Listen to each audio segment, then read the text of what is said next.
आमच्या मेहनतीचं फळ आता हे दिसायला लागलेलं आहे. हे बघा, काही दिवसापूर्वी आम्ही पायाने चिखल करून ही शेती केली होती. भात लावलं होतं, कारण पाऊस भरपूर असल्यामुळे भात कुरीनं पेरताच येत नव्हता.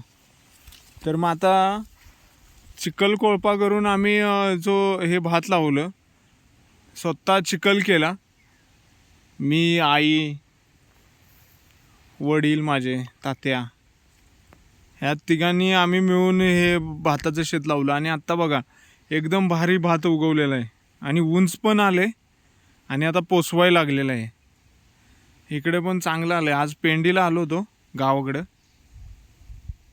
म्हणजे मी गावाकडं आलो, म्हटलं चला वैरण कापली, म्हटलं थोडा एक शूट करूया.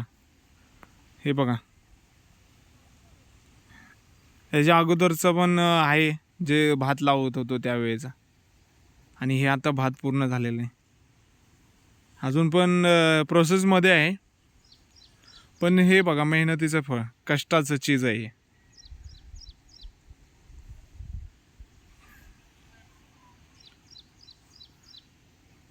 धन्यवाद.